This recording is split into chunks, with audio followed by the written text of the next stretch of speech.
seen, no ears never heard, no mind can imagine. Paradise, no more tests, no more tears, no more trials. Paradise, just to hold my mother in my arms. Paradise, where I'll gaze into my children's eyes. Paradise, gardens beneath where rivers will flow. Paradise, where nothing will hurt anymore. Won't hurt anymore.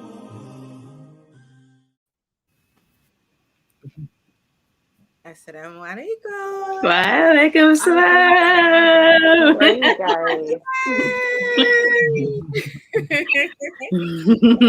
Back, ladies. Yes. Oh, I'm so happy for us to be back. Oh my Yes. God. Felt like everything was holding us back from this moment. Yes. Alhamdulillah. How is everyone? Alhamdulillah. Good to be back. Yes. Yes. So good to be back. I'm so happy to see you guys, although I speak to you pretty regularly. It is always good for us to be back on camera. So let's begin with some dua. I hope our viewers are doing well. أعوذ بالله من الشيطان الرجيم بسم الله الرحمن الرحيم الحمد لله والصلاة والسلام على رسول الله وعلى آله وصحبه أجمعين رب اشرح لي صدري ويسر لي أمري واختطف لساني يفقهوا قولي عفوا. Sorry guys. So again, welcome to season 3 of Sunday Morning Coffee with Friends. Yay! Everyone looks lovely. And if you notice, 2 people have on glasses because they've all gotten a year older. And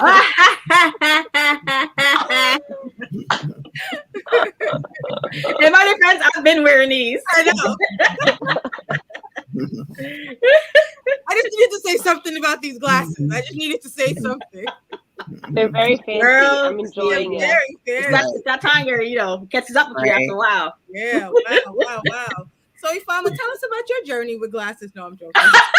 Oh, well, actually, Go ahead, Ifama. actually, these are so they're not prescription glasses. Sorry to disappoint you guys. Not prescription glasses. They're called blue light blocking glasses or whatever. So when you're on, I brought them for my kids too. When you're on your phone or your whatever, because I'm all into that. I'm a crunchy mom. So the Wi-Fi and the whatever, it can give you headache and dizziness. So yeah, it's supposed to act as a barrier. Yep.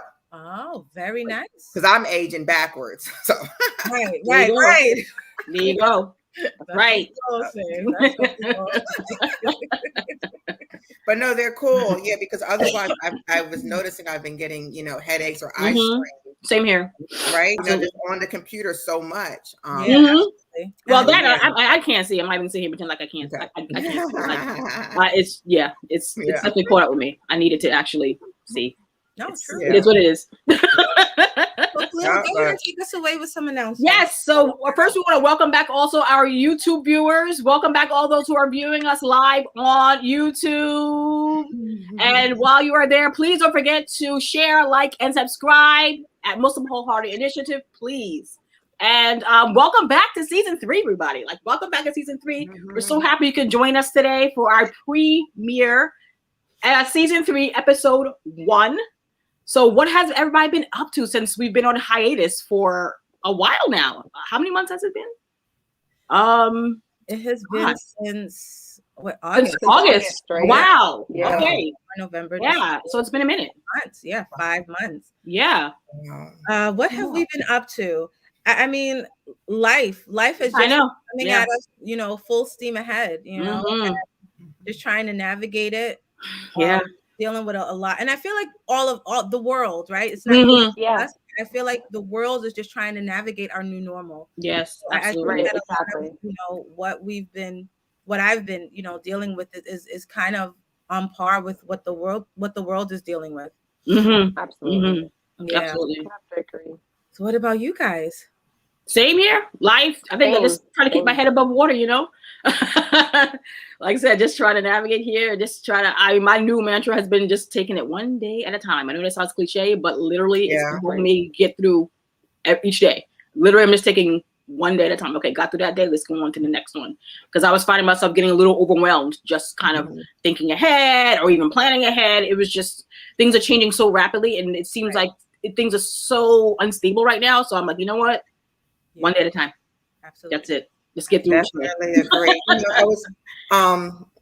I don't know if I told you guys I did a vision board, which was phenomenal a while back. But one thing they asked us to do was to come up with a word. Sounds cheesy, but kind of come up with a word that kind of that embodies how you feel or what you want to do moving forward. So my word was courage. And just this listening to what you were saying, Kalila, exactly. So many changes from when we were last here, right? Just so many ups and downs, positives. I don't want to call it negatives, but there's things that we could not have predicted. So me moving forward, the word is just courage. Like whatever it is, life is short, nothing is promised. And just to have courage to do the things I want to do, to say the things I want to say, to not do the things I don't want to do. But the defining factor for me right now is that I have to have courage. Yes, that's a good to live this best life, it comes with having courage. Absolutely, 100%. That's really where, that's really where I'm at. Yeah. Naima, what about you? I feel like I just don't want to say, oh, the same as everybody else, but like, definitely it's been, for me personally, I kind of feel like it's like we were in quarantine and then everything picked up 2 times faster than what the normal pace was. I'm not sure if it's that we were at a sluggish pace where things were just so slow and monotonous and you can really just take your time doing things, or if it's that, subhanAllah, Allah talks about time in Quran all the time with Asr, and like it's just like my time has gone. And it seems like after the actual like break where we were just like kind of stuck inside, everything picked up 2 times as fast. It's like next thing you know, it's like it's 2 years later. I mean, we're 2 years older, and it was literally just the snap of a finger. And I feel like it was just 19. And now it's 2022. Yep. So Absolutely. Yeah. So it's really crazy. I know this has been these past 2 years, like we were just feeling like we were on the cusp of things going back to normal, and we were kind of accepting the new normal of masking, vaccinating, wherever you are in the spectrum. And then it was just like, okay, well, what happened now? Here we are with what are they calling it? Omicron. I call Omarion, but I know that's probably Omarion. I mean, Omarion, whatever you want to call it. Right. Just like here we are. Absolutely. Right. Absolutely. No, it's true. It's true. So we want to go ahead and jump right in, Ifama, with our guest. And today's show topic, excuse me. All right, you guys. So we wanted to come back with something positive, something a little out the norm. So our marriage series is entitled "Kiss Me Like You Love Me: Tips for a Healthy and Successful Marriage." And at the end of the day, I think that's what all of us would want and desire, is a healthy marriage. Okay. So in this series, we will discuss and explore marriage and divorce among Muslims through personal stories and guest interviews. Okay. So we say series because we have it this week, and then week after we will have more guests coming on, inshallah. And we definitely want to continue this discussion. Right. So without further ado, I'm going to introduce our first guest. You've probably seen him before. His name is Muhammad Shadid. He is a senior engineer, communications and signal, part-time college professor, former MSA president and Masjid board member, husband and father of twin sons, currently residing in Connecticut. Currently co-facilitates MWI's The Blueprint Islamic Manhood Monthly Meetup. So that is spectacular. That is definitely, it's always interesting when you read someone's bio, you remember, all the stuff that they have going on. MashaAllah. Yes. Okay, don't gas him up too much now. Don't gas him up. That's AKA Khalil's Guys, brother. haven't noticed. She's not hating. That's sister, so that's normal. Right, back in the day, he was just Khalil's brother. Yes. He made a name for himself. Right. I see. Or for your coattails, Kalila, right? That's right. Right. So next up, we have the lovely Bayan Jackson Shadid. Ebony Jackson Shadid, also known as Bayan, is the wife of Muhammad Shadid and mother of their twin boys, Laith and Sufian, age 4. She is a neuroepidemiologist with experience in infectious disease and currently the director of public health for the largest city in Connecticut. Okay. Bayan is a scientific author with publications in medical journals such as JAMA Psychiatry and American Association of Neurology. Bayan enjoys traveling, architecture, design, and spending time with her family.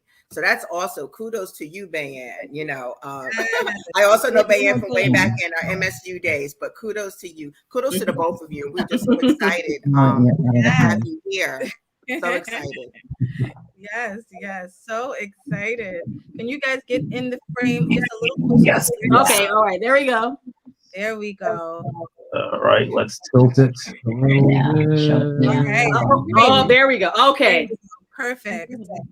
So go ahead. Now you take it away. Okay. So we're going to start off with a couple questions, as you guys know. But how did you guys meet? It's The a tough pretty, questions are later, guys. Come on. It's a pretty easy question, actually. So, the internet. We met on an Islamic matrimonial website. If I remember, you were actually looking for someone for your mom. Yes, I was. Yeah. You were looking for someone for your mom. Are you serious? Yeah. I think I knew that part of the story. Oh, okay. Oh, wow. I actually, I had actually come out of an engagement previously.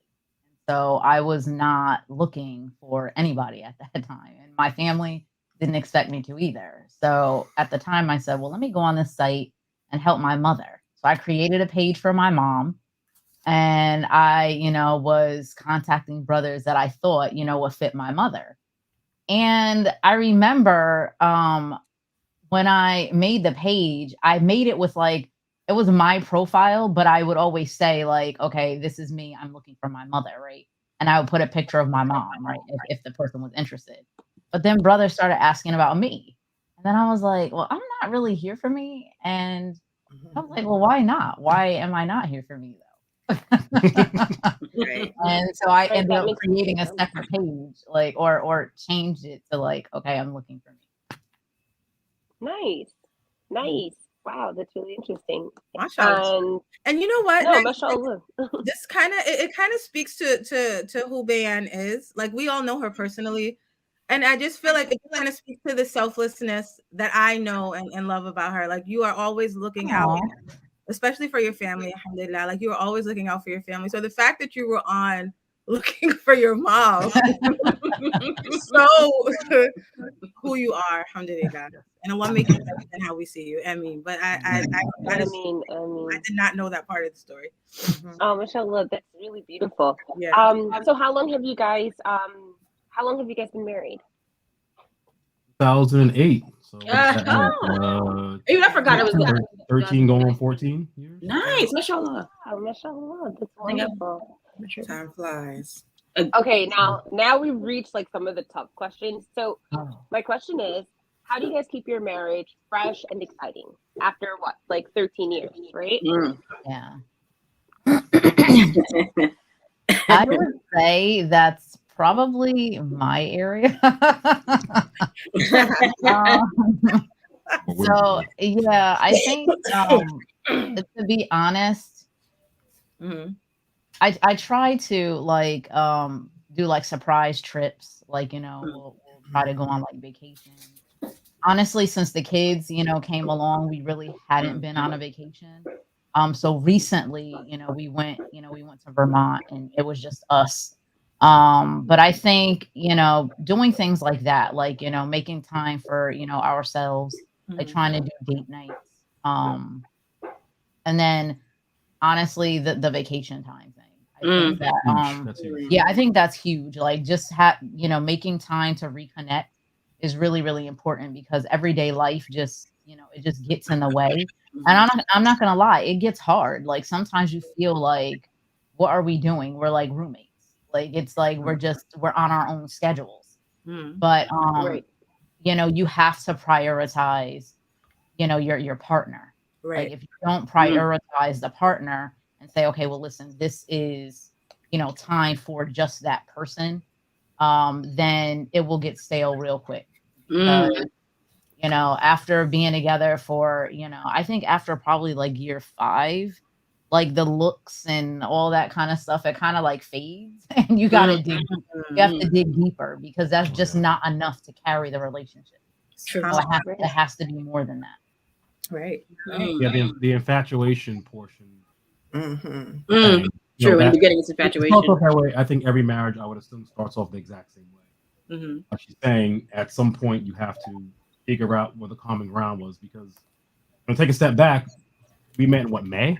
We were married in September, so we had a pretty quick engagement period. That was all you, though. We were like, talking, and yeah, she was kind of like, because that was like June. She was like, June of the the following year. He was like, okay. And I talked her back for like January. Then I got her down to December, and I kept chipping away, and then I got her down to the fall. Right. And September 13th. And then he was like 2 weeks. 2 weeks. I got her. Next week. I got Exactly. Like, I'm bagging this one. She's a keeper. Right. I got her. It was so with that, like there's good and bad to that, right? So the good thing is you prioritize conversations, but the bad thing is you don't know anyone until you live with them. And I would guess if you talk to somebody longer, maybe more things would come up that wouldn't be considered. So when we got married, we married, and now we're living together.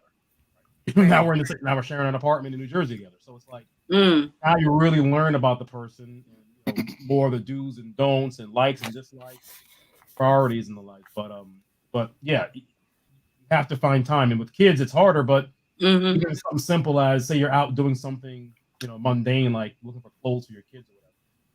After that, try to find a way to stop at maybe a decent like try to incorporate something in the routine in addition to vacations, because we both love going on little day trips and weekend trips. Like we both are 100% on the same page with that. We like going to different places, different states, different times together.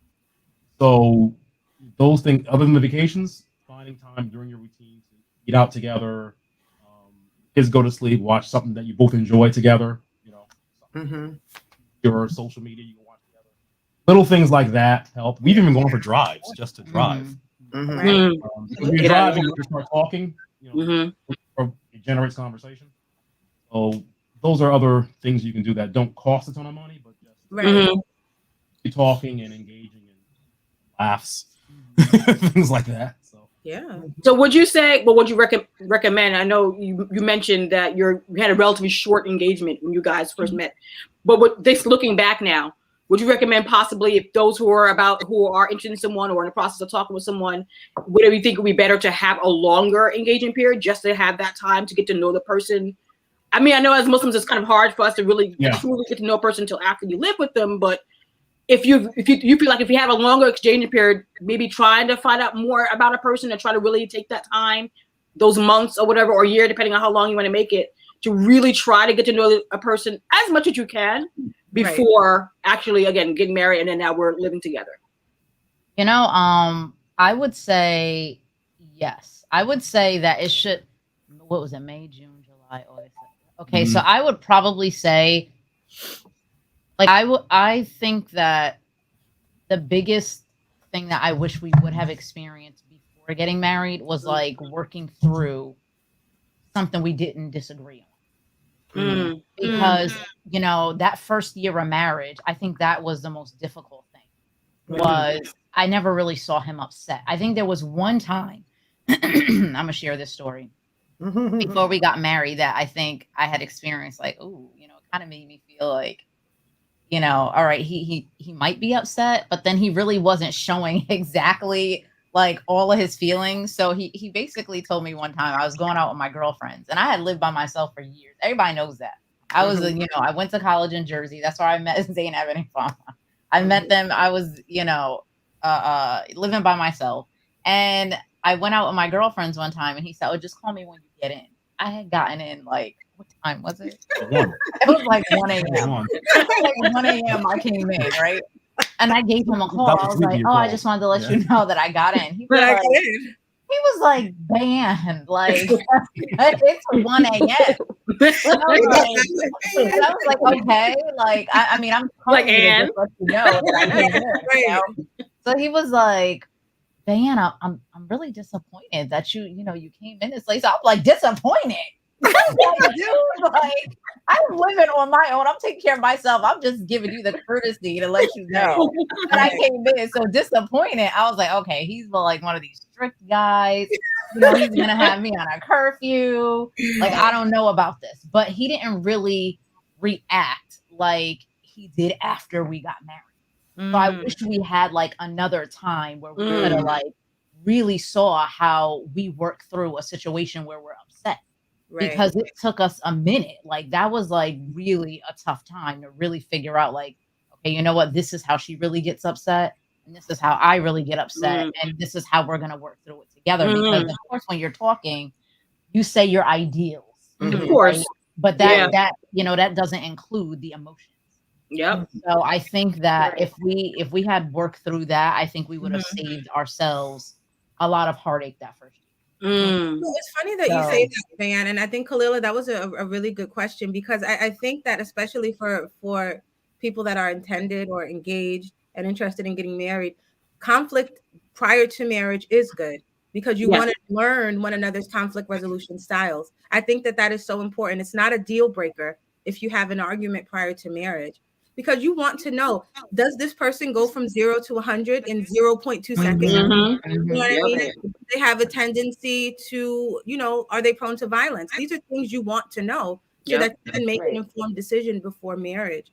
So you kind of want to poke the bear a little bit, right? Within reason. You do kind of, you know, address those things that maybe things that you don't necessarily agree on, because you want to know, how do they show up when they have someone that has an opposing view? Right?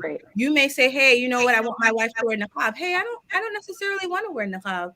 You know what I mean? Like, that's not really my thing. So how do you feel about that? Are you okay with being married to a sister present? Or whatever it is. It's important to have those difficult conversations prior to marriage, so that you know whether or not you can handle their frustration when they are frustrated, and that they can handle yours as well. So I think that is such important advice to whether you're married or trying to get married. So great. That makes a lot of sense. And to piggyback on what she's saying, it's I think like I'm trying to replay it all those years ago, but you get to a point when you're talking with somebody, right? After you discuss the basic stuff, where are you from? What's your favorite color? What do you like to eat? Whatever. Then after you start the basic stuff about how you grew up Islamic, after about, I don't know, 6-8 weeks of talking, then you kind of get a little bit relaxed. You just talk about kind of social things. And I feel like, you know, just in hindsight, trying to steer the conversation back to more pertinent things. Right. And, you know, everyone wants to be social. You want to know what the person's like and what you're, you know, you want to just kind of, you want companionship. So you're talking to the person to be to full disclosure, like a companion. So, but you want to blend in the important stuff too, and not just make it about, okay, after 6 weeks or so, we've learned everything we need to know. So however long the engagement lasts, a month, 3 months, a year, we're just talking about, you know, our favorite show or whatever after that. You like kind of what I think you're saying, Zainab. How do you find out when the person is, what are their buttons when they're pushed? How do they react? Do they, as you said, do they go from 0 to 100? I'm not a 0. I'm a 0.0000000 person. Full disclosure.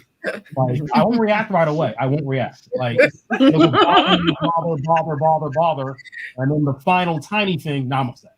Like the first 10 things, I thought I ignored them, but I wasn't really ignoring them. I was storing them in my head for later. But I'll react like, wow, why is he overreacting? It's because I didn't deal with the first 7 or 8 instances And now when the tiny thing happens, that's my struggle, right? Absolutely. She's not like that at all. Like that. So, but that's what I was doing. So that can cause problems in a relationship because they'll say like, "No, that wasn't a big deal." But I thought, and I had to be honest with myself, like, are you really letting something go, or are you storing it for ammunition? And be honest with yourself, either talk about it now or let it go. You got two choices. Yep. Right. Like, so if you're not going to discuss it now or in a reasonable amount of time, a day or two later, you can always come back and say, you know what happened? It's Saturday. You know, what happened on Thursday, and I wasn't really feeling that. Talk about it. That's fine. But when you're talking to somebody and you're thinking about what happened Thursday, 3 months later, like, and you're like, you know what? Right. The fifth time this has happened.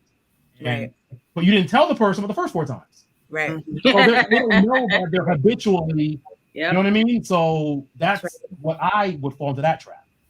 I had to like deprogram, and it's harder as you get older. It's harder to unprogram, deprogram. Right. True. It's really hard as you get older. Right. So, but that was my, that was my struggle. So, just as a side. Yeah. I think you guys are definitely putting out some great information and some tips for everybody who's listening. So speaking to, different personality types, what attracted you guys in terms of personality types? It could be physical, but what attracted you to your spouse, and what ultimately brought you to this idea of, you know what, I definitely want to spend the rest of my life and inshallah Jannah with this person? Mm-hmm. I'll go. So I'm going first because I was the one that actually reached out to him first. He didn't reach out to me first. He saw me online, and he was like, "No, I don't know what was happening," but he did not reach out to me first, which was interesting. But I think I said something like, "Assalamu alaikum. It's nice to see an African American brother graduation picture." Like, I don't know.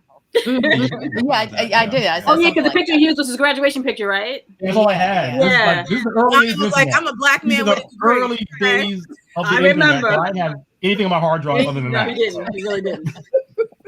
But I think the first thing, I thought his profile picture was, read like through his profile, and I said, okay, well, seems like we'd be compatible or we have some common interests.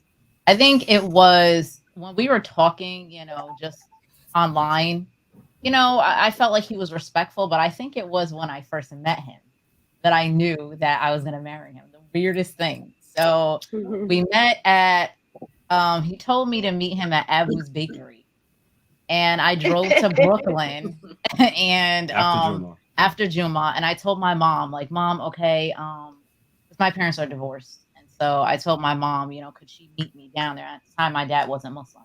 Alhamdulillah, he became Muslim years later. But my mom was supposed to meet me there. But then my mom, when I called her, I was like, Mom, I'm on my way to Brooklyn. Make sure you're on your way. She was like, I can't come. So I was like, oh my goodness, I'm going to be driving to Brooklyn, meeting this brother all by myself. So anyway, he ended up finding, when we got there, he ended up pulling Sister Adele. But she was walking down the street. Yeah, shout out to Adele. She could, be the chaperone for us, when we first met. But when I first saw him, I was like, oh my goodness. I think it was his smile. Like when he smiled at me, he just looked so kind. And I had not had, I kind of had like, some rough times in my childhood. So, I really was looking for somebody that I just could emotionally connect with. It was just more about, I really wasn't looking for a lot of superficial things. I really needed to go a lot deeper than that because I had already been through that before with the superficial. And he just smiled, and he just had such a kind face. He was such a gentleman. He opened the door for me. Like, it was just like, I felt like he was like an old world type of a guy. Like, it was just, he had like these old fashioned type values, and just, reminded me of like somebody like my grandpa. Like, like he just like very like I'm talking about like in a good way. in a good way, Good like grandpa. personality wise, like he was just really a gentle person. Right. So I really was like, I called my mom that night after our first, meeting. Besides the fact that he was staring when we sat down at 8, I was just like, okay, he was staring at me. So I don't know, maybe he was seeing. But eye strain injury. yeah, the eyes. But I told my mom, I was like, Mom, I'm gonna marry this guy, inshallah. I was like, I'm putting the fishing hooks out. And she was like, what are you talking about? I was like, I'm reeling him in, Mom. I'm reeling him in. That's exactly what I told her. I was like, he's the one. She was like, really? Just off of one time? I was like, yep, he's the one.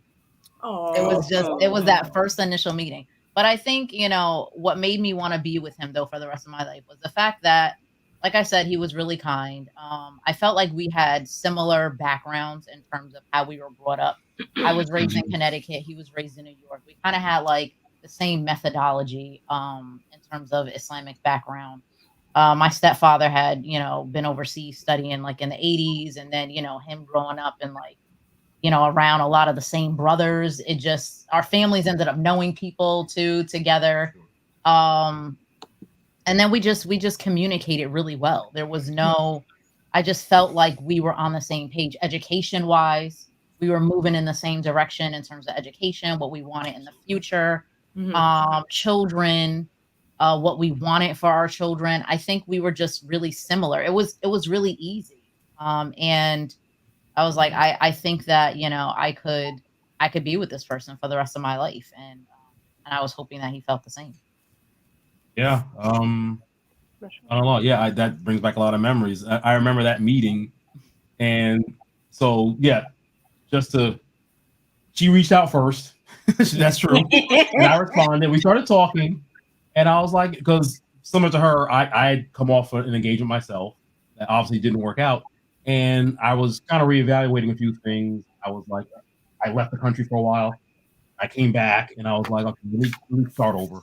And so I put myself back out there.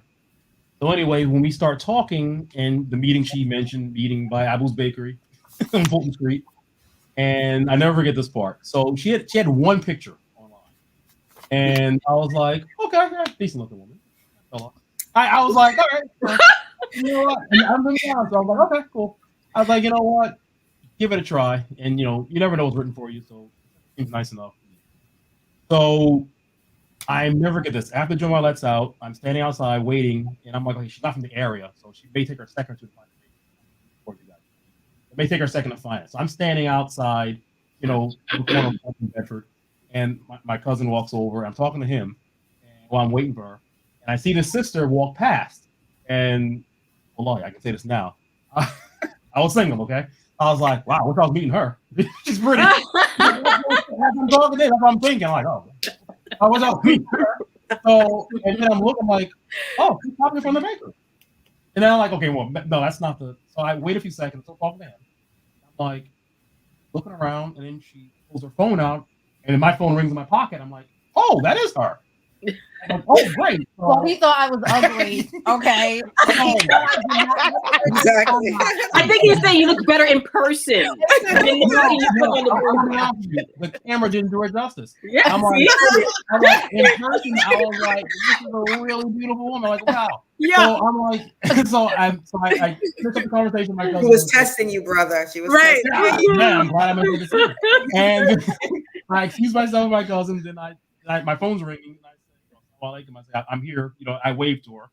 And then that's when she tells, like she said, her mom couldn't make it.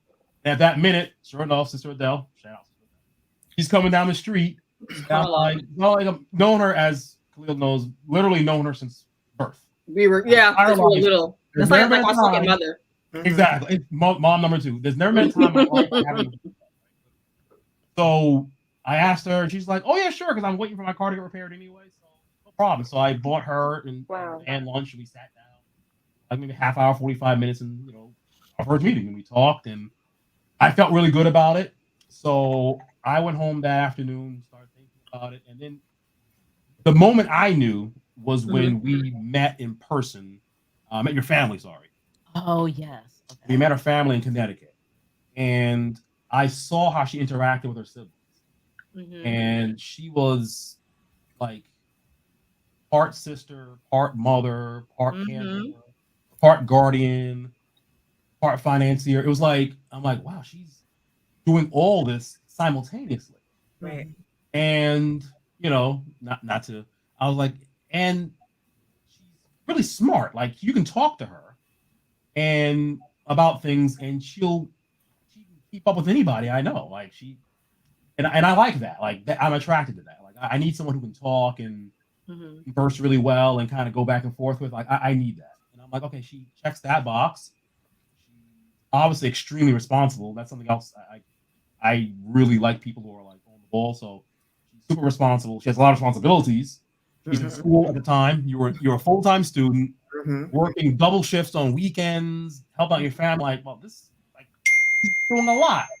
So all those things together, I was like, I can't pass up on a woman like this. Aww. There's a lot she's able to do simultaneously. Where's the tissues? There's a lot she's able to do at the same time. That I can only imagine what she would do when inshallah she's ever a mom. But like, she'll be able to, like, if she can handle all this, then he can handle a relationship and being a mother if we have children. So that's when I started to understand, okay, I really want to marry. Yeah. I think I can offer her also, you know, what she's looking for. So I think it'll work between the two of us. That was when I met you and how you were interacting in New Haven. That's when I was sold. You were sold then. Yeah. Wow. I was surprised because I thought my grandmother scared him away. To be honest, your grandmother is something. When he came in, how she was like, the engineer is here. Yes, and I'm like, brother. I love her though. I love her. Shout out to Sissy, man. She's awesome. This is so funny. I'm just like sitting here reminiscing because I feel like we kind of been through on this journey with you guys. It's so I know.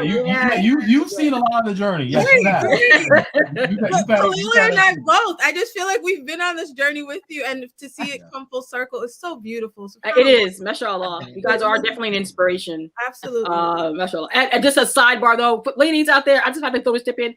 Try to have more than one picture of yourself on your profile. Because I just want to throw that out there. Like when you have your, and that goes for brothers too, by the way. 100%. Where do you have these profiles? As someone who's navigated Muslim matrimonial sites for like 100 years now, please have more than one picture of yourself up there. I'm just gonna throw that out there, please. Have different angles, indoor and outdoor pictures for the different lighting. It's partially your inspiration as to why I put that picture there, because I never get you and our other sister Zakia making fun of all the brothers with the nostril picture. Yes, we did. The nostril pictures. Yep. And I'm like, you would make fun of those brothers on the website. So I'm like, I'm not doing that. So all I had was a graduation photo. For all you youngins out there, this is like circa 2000.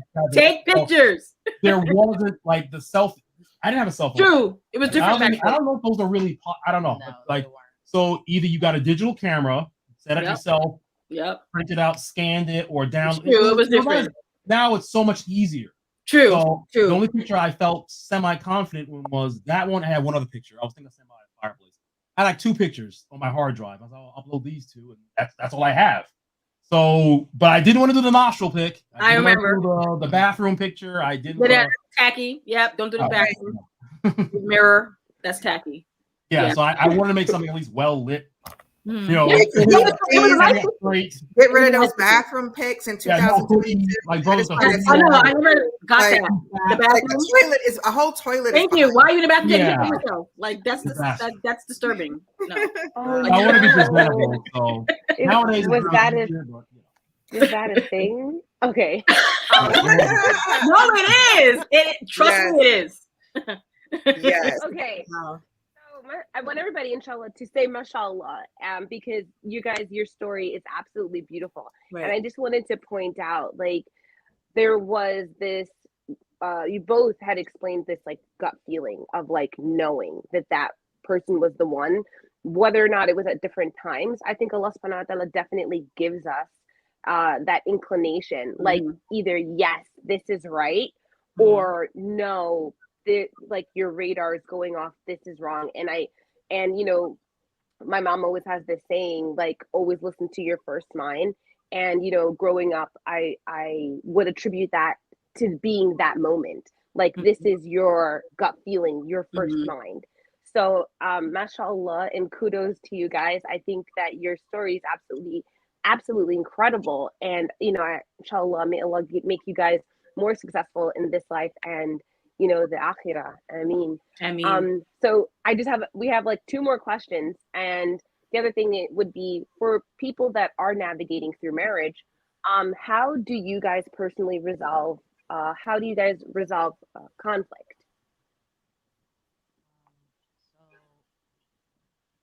Yeah, I think that we learned, but and I'm just going to be very transparent here.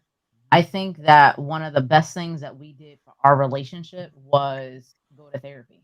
Because there was a point in our relationship where we were like, even though we love each other, like, can we get past certain hurdles? And I think, like, one of the biggest things that it was for us was the responsibilities that I have specifically with family. And we have very different family dynamics. I'm the oldest of 7. He's the 3rd child. And it was so heavy in our relationship, like just things that we were dealing with, issues with family, financing, maybe, things that, was just really outside of our household, but we would bring a lot of that in. And literally we went to couples therapy. And that really just helped us think about, like, honestly, it gave us tools to be able to deal with conflict that arose in our relationship, but it also made us realize that we needed to do some internal work separately as well. So I needed to do some work. He needed to do some work, right? So we have a marriage therapist, but it's a female and a male, and they work as a pair. I see the female at times, he'll see the male at times, and if we're having sessions together, then they're together. And we have been in couples therapy for years. It started, when did we start going? Like about 2 years for the kids. Yeah, probably about 2 years before our children came. And then we still go on and off, but after the kids came, we were heavy in it for about 2 to 3 years. I think that made such a difference in how we resolve conflicts. The way we communicate with each other. Like, I feel like we don't disagree or have, quote unquote, an argument. And afterwards be like, I can't stand this person, are we getting divorced tomorrow? Like, it's more like we're having this disagreement, but we're working through it because we're feeling things and we share it with each other. And then we're just working through it. We're doing the work. So it's like a different, mindset now. And that's all because of therapy. We're able to just like pick up on things like, listen, okay, like, we're upset and it's okay to be upset, but I don't hate you. And, I'm throwing things out there that's going to harm you forever. So it's just, honestly, that is one of the biggest, I think, keys for us was therapy. What about you? I echo that. I mean, and there's a huge stigma around that in general. So my advice would be to anybody to ignore the stigma to the best of your ability. Mohammed, can you speak a little bit closer to the microphone? Absolutely. Let me turn the gain up a little bit. So I would tell people to, the stigma. Try to ignore the stigma. Whether it's personal therapy, couples therapy, whatever. To be fair, in the Black community, minority, Black Muslim community, double minority. Yep. There's even more of a stigma with us. I've had conversations with people who said, "Oh, that's because you have a low man. That's why you're going." So when you tell somebody something like that, who may be having an actual crisis, now they feel like, okay, not only am I in a crisis, I'm also a bad Muslim now. Right. That's how it gets interpreted in your head. So but to echo what Bayan's saying, yeah, the therapy thing worked 100%. And, time and experience and learning the person. And you get to a point in a relationship where you know what the person's triggers are 100%. True. Now, are you going to be responsible enough to not push that button or not? And I'm not saying that, you walk on eggshells. But what I'm saying is, where that person's going to be and what you don't say or do or imply. And if you go there, then it's kind of on you because you're trying to get a rise out of the person, which what's the point of doing that in a marriage? Right. If I'm going to sit there, which I believe to this day 100%, that, okay, this is the woman I want to go to Jannah with. Why am I trying to get under her nerves? Like that doesn't, and it takes a certain amount of maturity. Yep. A certain amount of self-awareness. That's the best. And as I've gotten older, I've tried to be more self-aware. Like I'm thinking, how do I come across? Right. And that's something that she pulled my coattails 2 years ago. That because of the tone of my voice, sometimes I've actively, whether it's work, home, whatever, I've actively tried to change this. He says, "Oh, you sound condescending," and I'm like, "Really?" And she'll say, "Yeah, the way you said that sounds that way." And I've actively tried to change that, to be more self-aware about it's not just what you say, Dan's favorite phrase, it's how you say it. How you say it. And I've been guilty of that a lot, where I'm like, no, what I said was true and what I said made sense and this and that. But the tone came across as maybe sarcastic or offending or, so that's something I had to check. And on a side note, I think most of the people here are like New Yorkers, obviously, like I are. We're very sarcastic people in general. We are. Almost to the extreme. I think with Shaheeds. Shaheeds are very sarcastic. Yeah, New York is bad. Shaheeds are worse. Yeah, just throw that out there. We're really, we're really bad. Like that's something that we, and sarcasm works in New York, works in Jersey, does not work in Connecticut. Said it doesn't work in Connecticut. Don't do it. Don't try it. It doesn't work in Connecticut. This is not working. They take it as you insulting their intelligence. They get offended. So there are cultural differences even in states. So and I learned that though, and I had to learn that. Like, and Khalil knows the kind of banter we have. And it can get she's not gonna ready. It can get a bit, but for people who don't know us, they're like, oh my God, you're being harsh. We're insulting each other, like, oh my God. Yeah, sounds insulting. I'm from Brooklyn. That's how other people don't get that. So you have to be aware of how you're coming across. And with her, I had to learn that. With her family, I had to learn that. And I had to, again, that deprogramming word again. I had to deprogram myself and just be a little more sensitive to how I'm coming across. So therapy, yes. And whether it's through therapy or any other way, become as self-aware as you can. Absolutely. Absolutely. How you are portraying yourself, how you are putting yourself out there. That is the key to I agree. Parent relationships, sibling, kids, spouses, neighbors, you name it. Right. How you are portraying yourself is like 90% of the message. Right. And 10% is the actual wording, 90% is how you're perceived. Right. Muhammad, I think you're making so many important, powerful points for our brothers who are I hope you're listening. And I really hope they're listening, and sisters too, right? But because I think what you're speaking to is the importance of unlearning a lot of things that no longer serve you in your marriage, right? Like there is a lot of unlearning that you do and a lot of new learning that you do in a relationship. Absolutely. Like sometimes we have to unlearn some of the toxic behaviors we may have seen, whether it was in our household, not necessarily in our household, but even in our environment, like people who were just like serial monogamous, who were in and out of marriages, never really had a healthy relationship. You have to unlearn those things in order to be fully present in a marriage. So I think that that's so important, and the importance of therapy, if it works for you, because therapy is not for everyone, right? And you can, if you're really intentional, do the work without it. I'm not a proponent for therapy if you're not a proponent for it. But if it works for you, alhamdulillah. And it seems like it really, it helped you guys kind of get to that next level. And this is beautiful. I am thoroughly enjoying this conversation. I don't want it to end.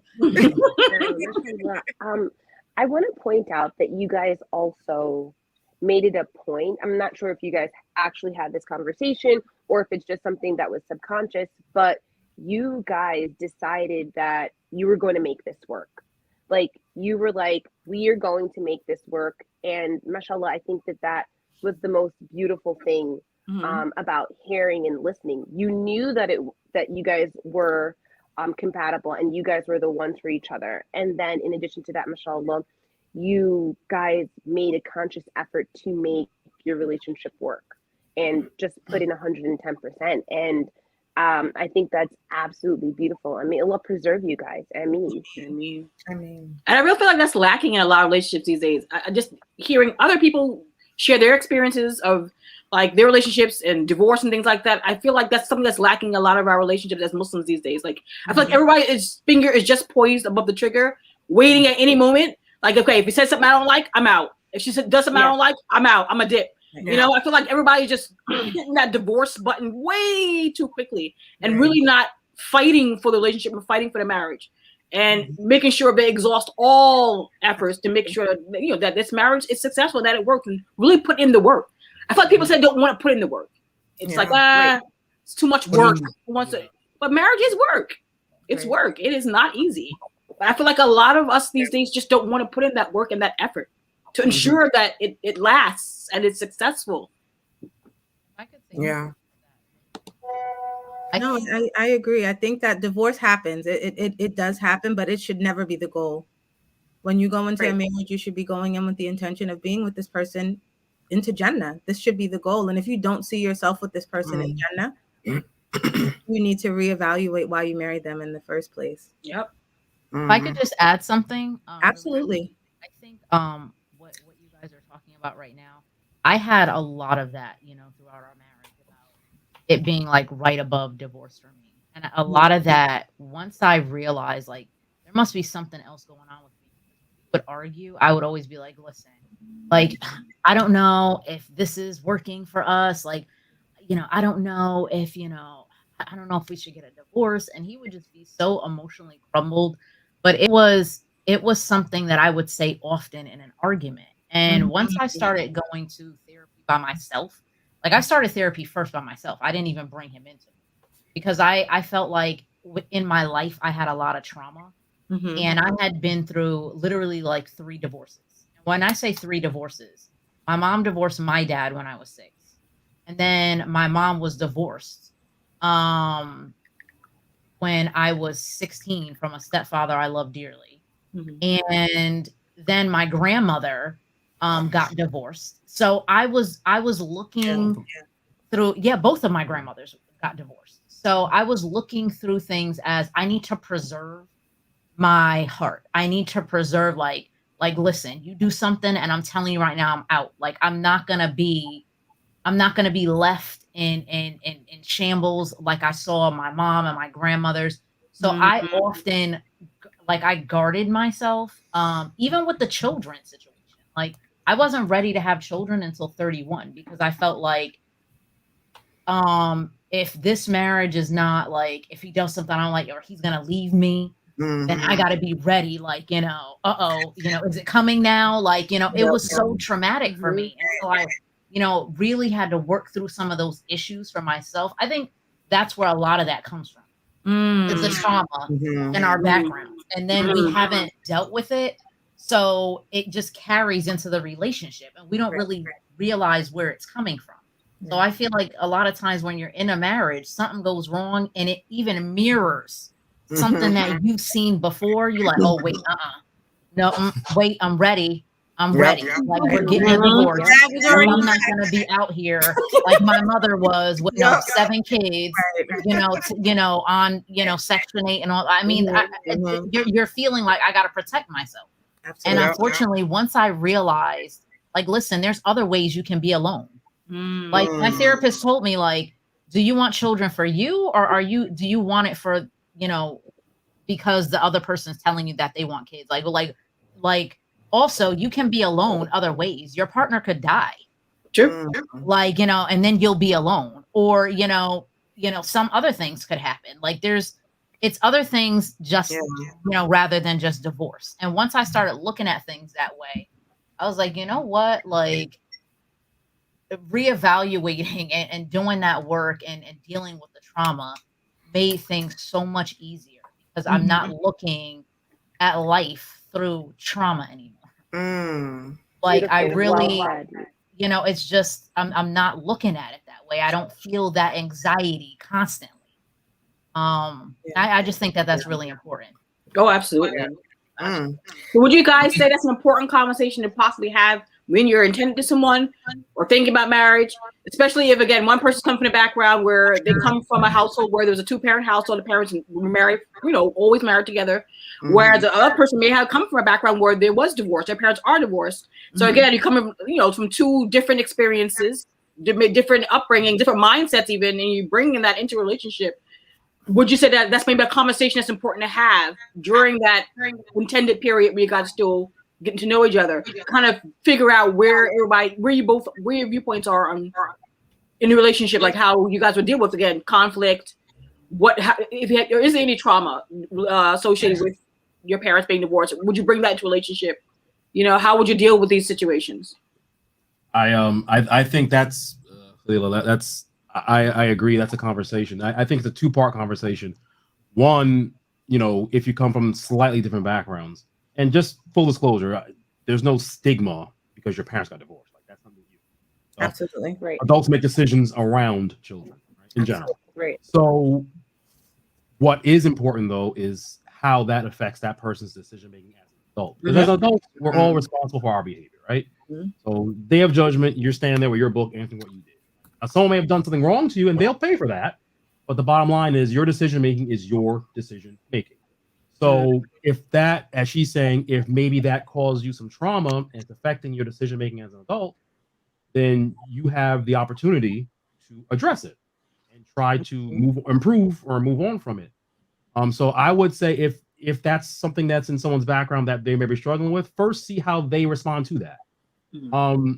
Our mother, Cleo, our mom, her parents are divorced for years, right? Like, our parents are married for 100 years, 130 years, right? Yeah. Something along those lines after the Civil War. But so did they escape from slavery together? I don't know. I think so. Yeah. I think they escaped. But the beautiful love story, right? Harriet Tubman got anyway. Yeah. Anyway, so they're upstairs. They can't hear me. But you know, but our mother, you know, they've been married for a long time, and you know, and I've talked to her as an adult, going back and like, you know, how did your parents divorcing, you know, how did it affect you? And I talked to our grandmother this summer for the first time. I discussed about what made her divorce our grandfather, and I got some fascinating insights. And now I see why Umi does some of the things she does, and now I see why, honestly, I do things I do. I'm like, oh, that makes sense now. Right. So people can learn from certain things in different ways, but are you willing to, if it hurt you, if it traumatized you, are you going to hold on to the trauma, or are you going to find a way to deal with it? Don't forget it, deal with it, and become the complete adult that you can be. Right. So Diane put in the work. Our mom put in the work. I'm trying to put in the work too, but you have to be willing to do it. Right. I'm in control of that. Like I have agency. So that's, you know, that as a piece of advice. So yes, the short version would be, while you're discussing engagement period, you know, talking about backgrounds and how you're raised, bring that up and say, hey, hypothetically, are you pro or anti-therapy? Are you the kind of person that wants to go to the local imam and they can figure it out on a spiritual level? Do you want to go to a counselor? Does a counselor have to be a Muslim? Does the counselor have to be a male or female? Does that be two? Like, those are things in hindsight probably should be discussed in the open before. And there's only right now. She got me. Yes, the Harriet Tubman remote. She got me. I should have known.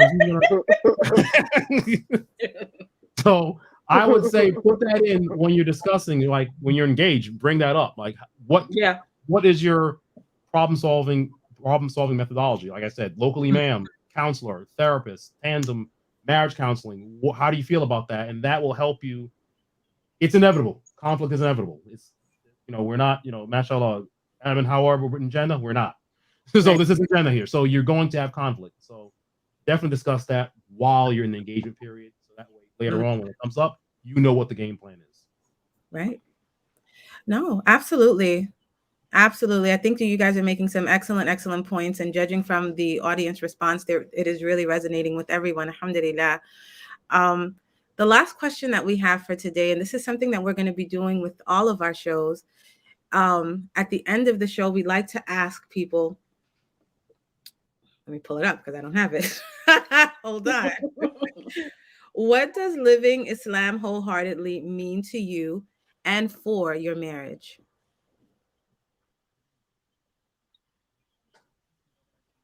As you know, this is the Muslim Wholehearted Initiative. Yeah. But we live Islam wholeheartedly. So for me, and she may go in a different direction. So we're all at different points Islamically in our lives. We're all at different levels, high, medium, low. We know Iman increases, decreases. Mhm. We know all those things we've heard in the football since we were kids. All true things. Living Islam wholeheartedly for me would be, what percentage of the day, and it should be 100%, does Islam play in your decision making process? So from when I sleep, where I work, how I work, my level of honesty, what I eat, what I don't eat, what I look at, what I don't look at, who I speak to. So trying, still working on getting to a point where Islam dictates all of my decision making. Mm-hmm. Where the most mundane thing in the world, Islam is involved. And I think the difference between a religion, Islam is, a religion is something you can do in your spare time for cultural comforts or whatever. Right. Living Islam wholeheartedly means that it affects every decision you make. Yes. Everything you make, like I said, eat, sleep, talk, who you marry, your children, everything you do, some piece of Islam is involved in everything you're doing. Go to this. I go out. Okay, let me go out after this prayer because I don't want to miss it. So let me do this first, or things like that. Is there a masjid on my way to go to this place, later, so I can make sure I don't miss Maghrib today? Like things like that, and just making sure Islam dictates all of your decision making, sunrise to sunset. For me, that would be living, Islam wholeheartedly. Good, Dan. What about you? It's going to be fairly quick, to be honest. And I think because I probably had a lot of struggle, with this. I think for me, it's basically accepting Allah's decree for me. Like I think, and then being content with that. And I think that is really sums up my story, and even moving forward, because that has been one of my biggest struggles, and that's just in my life, and before marriage and after marriage. Right. So I think, to be honest, I was one of those people at one time that used to say, well, like, why? Like, why is this happening to me? Mm-hmm. Or why this situation? Or, why am I going through this? What did I ever do to deserve this? Or what is happening here? So I think, to be honest, as I move through my life, that's been something that I have struggled with. And just now, honestly, I just turned 40. So honestly, I think. All right, I see some thumbs up. that I welcome, sister.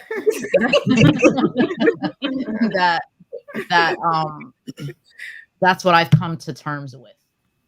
So for me, it's short and sweet.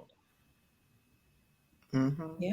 I love no, that. You know what? I think, subhanAllah, and I think that's such a beautiful point and a nice segue into our quote of the day, because really the goal for us as humans and as Muslims especially is not happiness, because happiness is fleeting. And Allah subhanahu wa ta'ala, He tells us that, like, you're going to have moments of difficulty, you're going to have moments of ease, but the best of you are those who are grounded in gratitude, shukr, right? But the goal of the believer is contentment. Right?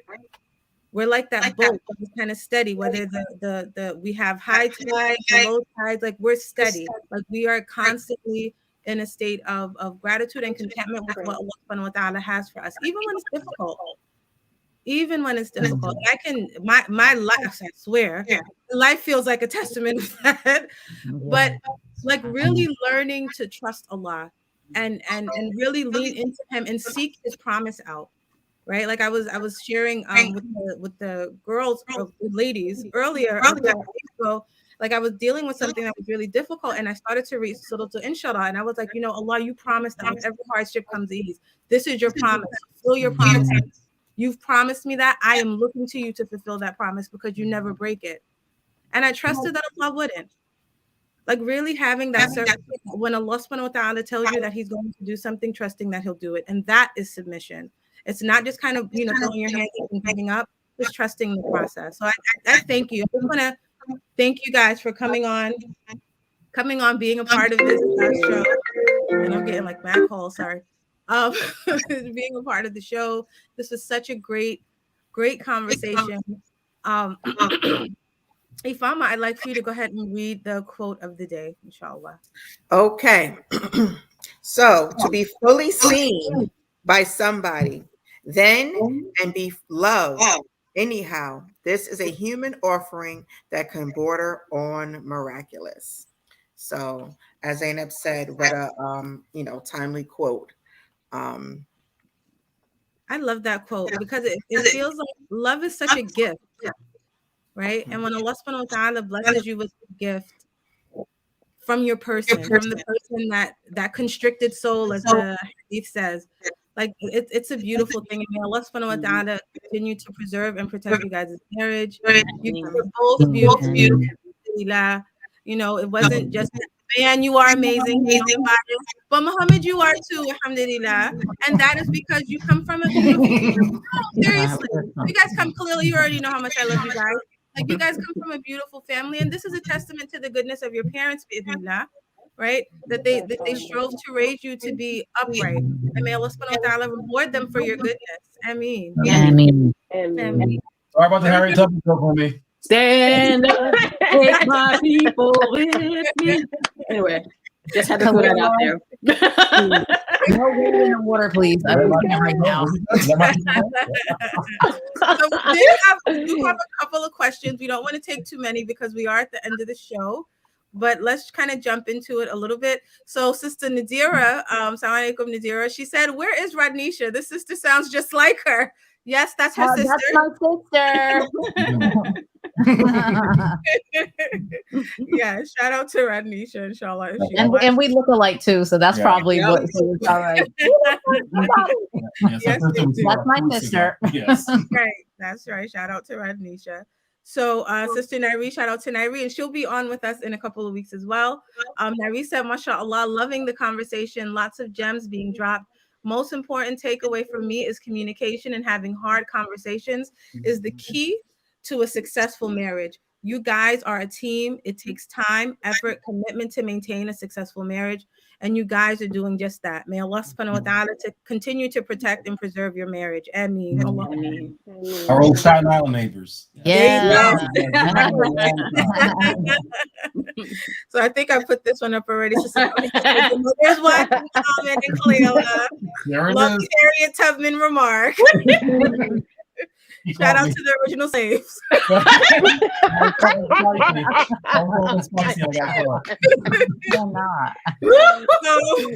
Nadira says, only my family that made these jokes, so I'm relieved. I know. Oh my God, I'm so embarrassed. But on the flip side of things, Sister Nadira asked, is it possible that people stay in relationships that no longer serve them because they don't want to be like their parents who got divorced? I would say absolutely. Sometimes stay in marriages for a lot longer than they should have. And full disclosure, I know I did. Same here. I know I stayed in a lot longer than I should have. For many, many reasons. And it had nothing necessarily to do with my parents. I think for me, it was the shame. I think my identity was so connected to being his wife that I did not know how to separate the two. Same here. When it came to a point where I no longer had the choice, the luxury of just kind of sitting back and just kind of relying on that identity is when I made the difficult decision to seek a khula. And alhamdulillah, it was the best decision I made for myself. So I think every situation is different. I think that you do have to evaluate, where you are and where you are in marriage. But I think ultimately, my opinion would be the goal is to work through your challenges. But after you've worked through them, after you've done all that you can and you sought the help of Allah, once Allah gives you certainty, don't look back. I know that for us, even when we've had our disagreements and stuff, so far, and this inshallah always stays this way, I've never doubted my trust in her. Like no matter what, like I trust her. Right. So even for arguing, I know deep down, okay, she's not trying to hurt anybody, let alone me. She doesn't. I'm not saying because she's sitting here, doesn't have a mean bone in her body. So I know that, like, I trust her. So if that trust is still there, then 100% work it out. Right. Make the effort to work it out, I should say. That's right. But if you've lost trust, then that's a different conversation. But I've never lost trust in her as a person. That's never happened. So if that's always in my head, then I know that it's always worth maintaining. I trust her. Absolutely. I just think too. Into the mic. Yeah, specifically for women, what I would say is a lot of times women stay in marriages for different reasons, but right. I think what's important to remember though is it's your life. So at the end of the day, you're the only one that's going to have to live it. Whether, you chose him to be in your life, right? He's there, but you chose him to be in it. If you are at a point where you are not happy with your life and how it's going, and he's not really working with you, then you have to choose who's in your life. I think it's just like sometimes when you get married, you feel like you don't have a choice anymore. Like you still have a choice. It's your life. And I think that if you have a partner who understands that is your life and he's willing to work with you on how you want to live your life, that's a partner that's worth staying with. But somebody who is like, controlling your life, who wants to, be a burden, is a burden in your life. And then you're living your life that you have to die by yourself and you are miserable in your life to be with another person. Right. That's not worth the marriage. Unfortunately, that I don't believe that that's worth the marriage at that point. Absolutely. True. Muqtada made a comment. I'm just trying to put it up here. She said, for me, shout out to Muqtada. For me, it was holding on to the hope that things would get better. Sometimes it's years. Then Allah sends you signs like, yeah, I'm done. LOL. Yeah. And I think, again, everyone's situation is different. But if you're going back to Allah with, to help to support you in making the decision, then you never lose, right? Right. That makes perfect sense. Yeah. You never lose. Like if you get to Allah. Comment there. I can see it on the screen. This kind of reminds me of what we talked about last week. He making istikhara and the trap that we kind of fall into. This came up, and I think if we're honest with ourselves, we probably all done this at one point. Making istikhara with a pre-planned answer in our head. Right. So if you're saying, Ya Allah, do I do this? Do I marry this person? Stay with this person? Leave this person? Whatever. But you've already got the answer in your head. Then you start the prayer. Then you're waiting. Right. So you have to empty your head, empty your heart, make the prayer, and be sincere in looking for it. Because we've met, I know people told me that they are afraid to make istikhara because they just want to do what they want to do. Right. Like, so in a weird way, it's like showing fear of Allah, but in a weird way, you're only fooling yourself too. Correct. You're just fooling yourself. Like you're not fooling Allah, but you're afraid of, I don't want to lose this sister. Mashallah, also, I'm just gonna marry her because what if I make istikhara and Allah expose something to me that I don't want to see? Right. Yeah, I've had that conversation with someone that came out last week, and I'm like, so as the comment that Muqtada made, be sincere. If you want Allah's help, and Zainab, you said the same thing. If you're leaning in and asking for His help, be prepared for an answer you may not want to hear, but it's the right answer. Absolutely. And being prepared to act on that answer when it comes. Absolutely. Absolutely. All right. I think we are at the end of our show. I want to thank Sister Bayan Jackson Ebony Shahid. I wanted to get all your names. No government out there. She went back to the government. Driver's license. That's a very easy thing. Yes, it is very 80s. Yes. Got it over in the magazine. Very 80s. Shahid, for joining us and being our special guest today. I'm so excited that you guys are here. My heart is so full. And I feel like one of the things, the overarching feeling that I have is hope, right? Yes. Like hope in Allah. Because sometimes when you're single, you can lose hope, right? You can feel like, when is this going to happen for me? There are no good people out here. This is it's never going to be my time. And wallahi, this is a trick of shaitan. But I think that Allah subhanahu wa ta'ala, he sends us reminders, and I feel like you guys are a reminder of that. So alhamdulillah, may Allah subhanahu wa ta'ala allow us to be hopeful, and aid us in trusting him. Aid us in trusting him. Any final remarks, ladies? I just want to say congratulations for being just absolutely wonderful, and may Allah preserve you guys and continue to bless you in this life and the akhirah. I mean. All right. With that, we will go ahead and close. Thank you, everyone, for tuning in. The rebroadcast will be there in, I guess, a few minutes. So yeah. Oh, I think we forgot to mention this at the beginning of the show. So one of the things that we are doing this season is we are focusing on our self-care, all of us. And with that being said, we have decided to reduce the show to twice a month versus every Sunday. We all have very full lives, and we tend to neglect those lives. In full disclosure. So Sunday Morning Coffee will air the second and fourth Sunday of every month. We will not be on every Sunday. It is a lot for us, and we have families and other obligations that we must focus on. And we encourage you to do the same, right? If we're talking about self-care, we need to live self-care. And I am a person who tends to neglect herself, but bi'idhnillah, I am working through that and on that to be better.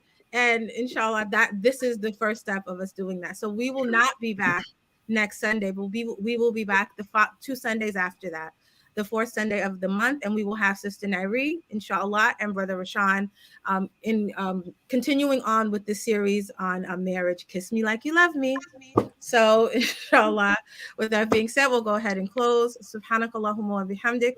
Ashhadu an la ilaha illa ant. Astaghfiruka wa atubu ilayk. Again, jazakumullah khair for everyone for tuning in, and we will see you all next week. Assalamu alaikum wa rahmatullah. Blessings have brought. This is what you strive for, what you sent for. I wanna go where no eyes never seen, no ears never heard.